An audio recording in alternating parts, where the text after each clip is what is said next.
Here's a community that needs a grocery store.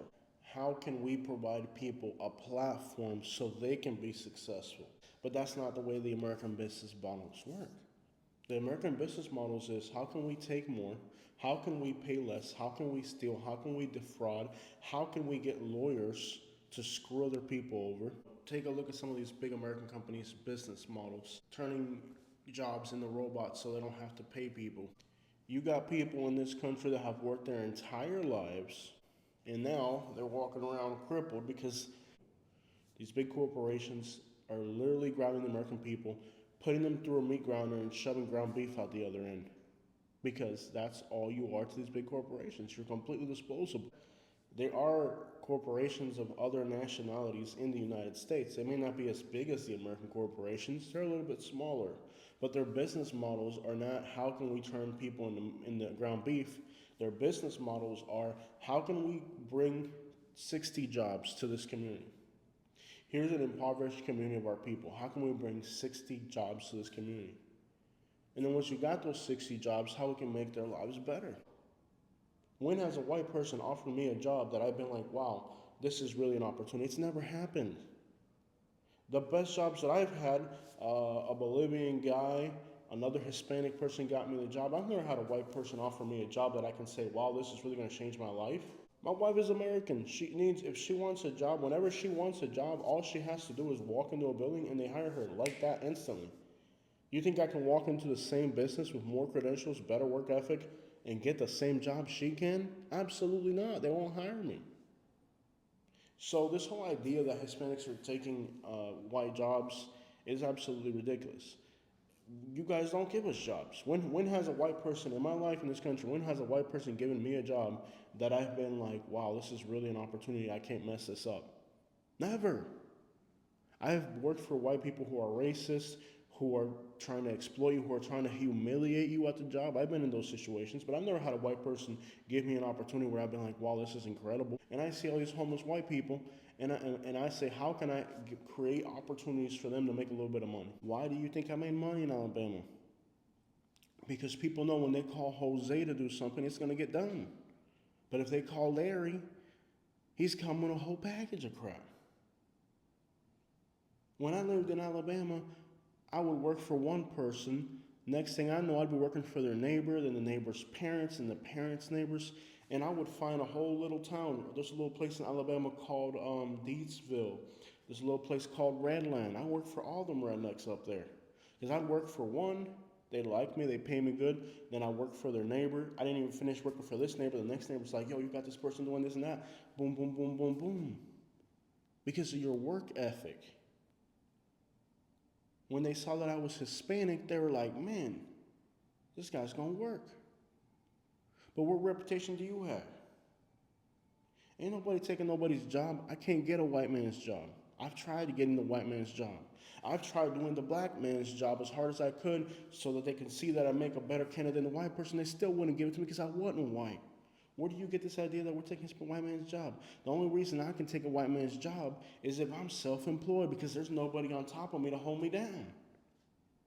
That's why most Latinos right now got their own business. They got their own cleaning business. They got their own landscaping business. They got their own hauling service. They got their own transportation service. Why they got to have their own business? Have you ever noticed how most Hispanics who are in a profession are self-employed versus most Americans go work for somebody else? Why do you think that's the case? Because ain't nobody holding you down. You know how pathetic it is that I have to go and take care of these white homeless people, provide them an opportunity, only to have them tell me that we're taking their jobs when I'm providing them an opportunity to make some money with an interview that no white person's provided them. I sat down and I saw all these, when I went to Brains, I saw all these homeless people. I said, how can I feed these people? How can I get these people off the street and back to living a normal life? But here's the problem. The white people, when they drive by, they don't say, how can I get this person off the streets? They say, how can I get this person out of my town? How can I get this person out of my way? How can I get this person arrested? How can I make this person leave? But see, I don't look at it as how can I make this person leave. I said, how can I help this person make sure they never end up in this situation again? I'm gonna open up this grocery store. I'm gonna start 60 jobs for people in my community. That's 60 people who ain't gonna go hungry. That's 60 people who are gonna have a good job and are gonna be able to feed their families. And if Maria shows up and tells me, hey, my baby's sick, I'm not gonna say you're fired if you don't show up. They're gonna say, okay, Maria, you go take care of your baby. Matter of fact, take a gallon of milk for your baby. But see, that's the mindset of people who look out for their community versus people who are only trying to see what they can get out of their community. Bro, they ain't putting no Publix in a poor area. They ain't putting no Starbucks in a poor area. They're putting it right across the street from me because I make high income. But the thing is that these large corporations here in the United States, the only thing, they're only going to put all these businesses around the rich people because they're trying to make as much money as possible. And then you got food deserts in the United States. Lehigh Acres, Florida. You got food deserts in this country. That's actually a word in the United States. Food desert. Lehigh Acres, Florida. 70% Hispanic. They don't put a Starbucks out there. They're not opening a new Publix way out there in Lehigh. Why? Why aren't they putting those things out there? But see, that's the mentality, is to expect the government to provide opportunities for you. The poor homeless white person doesn't need to be mad at the government. They need to be mad at other white people because they haven't provided you with resources, rehab that you need, jobs that you can do. Now, some of these people that get these jobs in these little stores and little taco trucks and little businesses Latinos open are not the most qualified people on earth, but they have a job because somebody made an opportunity for them. So don't look at the Hispanics and say the government's helping them, they're all rich. We're doing okay because we're taking care of each other. Now you want the homeless right now on the streets because nobody's taking care of you, but it ain't the government's fault, it's your community. Because when a white person gets money, they don't look out for other white people. Because that's communist. Look out for it. It's communist, but it's capitalist to grab somebody, put them through that meat grinder, and then let them go right before that, get that pension. Make sure they never get no retirement. So now they end up homeless on the streets after they worked their whole entire lives. Why are you mad at the Latino? Latino doesn't own that Marshalls. Latino doesn't own that Ross. Latinos doesn't own that Publix. Latinos don't even invest in the stocks for those companies. We don't invest in stocks. Let's just look at how Latinos invest their money versus how white people invest their money. White people put their money in the stocks. The poor white people that have a little bit of money give their money to the big corporations so that they can make more money. That's the American way. The American way of investing is to grab your money as a poor person and give it to a rich person so that they can make more money with your money. When a Hispanic person has the same amount of money or more, they say, how can I create 60 jobs? Did he say, how can I turn my million to 2 million? No, he didn't say, how can I turn my 1 million to 2 million? He said, how can I create 60 jobs? How can I make sure that in my neighborhood, 50 families are going to have a job?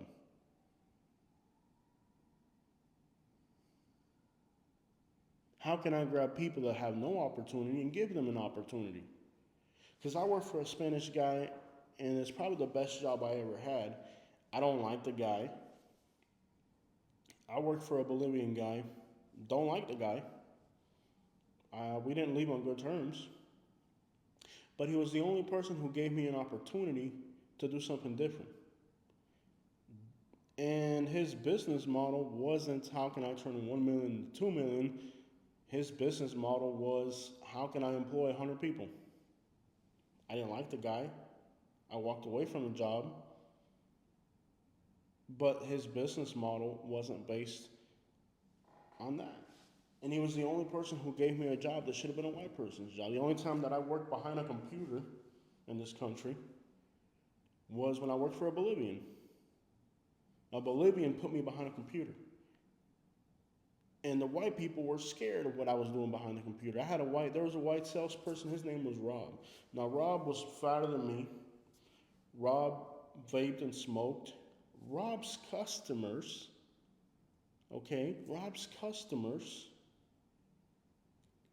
I took his sales. He worked for commissions. People that were going to spend $10,000 with Rob saw me and said, hey, I'm not working with Rob. This guy's, his t-shirt was black and he had food stains on it because he sat there and ate in front of his desk like a pig. Treated these people wrong. Now, these customers were picky, very picky customers. But these customers didn't deal with Rob. They wanted to deal with me. Rob went and told the manager, the owner of the company, hey, Jose took my customer. The owner of the company went and talked to the people, and the people told him, hey, man, we don't want to deal with Rob. Rob has bad hygiene. Rob doesn't answer the phone call. Jose spent the time with the customer, and not only did I make one sale, I made two sales for these people. I'm still friends with the guy now. The customer that walked in and was a problem years down the road, we're friends. If he saw me down the road today, he'd hug me. So Rob says, Jose took my customer. Jose stole my customer. No, your customer decided that he didn't want to work with you. When you say Hispanics took my jobs, no, the customer. It wasn't the bosses, because the bosses don't give us these opportunities. The customer decided that you were incapable of doing that job properly. So now let's not get this whole thing confused out here. Many times it's the customer who says, you know what? I'm not dealing with this. I'm going to go over here. This is better. I'm getting treated with respect here. It's more reliable here. Why would I deal with this? Naples, Florida, along the beach, is one of the wealthiest places in the United States. People like Rick Scott, Donald Trump have properties in places like Naples, Florida. These are the wealthiest people that you're ever going to meet. Along that coast, there's a website you can go to. And on this website that you can go to, when you go there, it shows you how people vote by zip code. It's only for the state of Florida. I haven't found it for other states. 97% Republican. It's very strange to see a place where almost everybody leans a certain way like that. They're all wealthy. So these are people who have 10, 20, 30, 40, $100 million. So they're not going to vote Democrat. Not because of the views, not because of the politics, not because they don't like the candidate. They're not going to vote Democrat because they're millionaires. And why would they vote for somebody who's going to take more of their money? It's logical. They're going to vote Republican. Now, these people, if it came to the views, they may not be Republican, but when it comes to tax purposes, they're Republican. So it's this crust of people along the coast in Naples that are 97% Republican. You can look this up, and there's only like one or two that are not. Interestingly, when you look at the people who mow their lawns, trim their trees, and take care of their properties,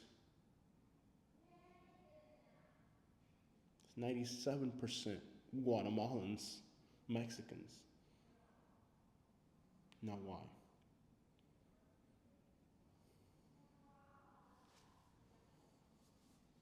They're not voting because of their emotions. They're voting because of their money. They're not hiring somebody because of their race. They're hiring somebody because of the job they do is better. They don't have to worry about a Guatemalan falling off a ladder and suing them. You know, I had an experience that I don't know if I've shared with you guys. I was in Naples, Florida, and I fell off a ladder, and I fractured one of my arms, and it was a $3 million house. Lady wrote me a $10,000 check right on the spot. I grabbed the check and I did this in front of it. I'm not going to sue you. And let me flip this whole scenario around back up on you again. If the rich white people who live in the suburbs got to get up at 6 in the morning and go and get home at 7 o'clock at night to hold on to their lifestyle, what makes you think that you, as a discriminated minority, don't have to try harder? See, many years ago in the United States, there was a huge divide between the poor and the rich. Now, Me living paycheck to paycheck, I can live right next door to a person that's a millionaire. We live right next door to each other because the cost of living has increased so much that the people at the bottom, just to have a place to live, are having to spend as much money as the people that are millionaires. So now here I am, a poor person, and I'm living next door to some old rich white people. Am I living at the same lifestyle as them? No, but I'm living next door to them, shopping at the same grocery stores they are, driving the same cars they are, because now everybody's got to get on a certain level. And it used to be that the white people that were privileged had they were here and everybody else was down here.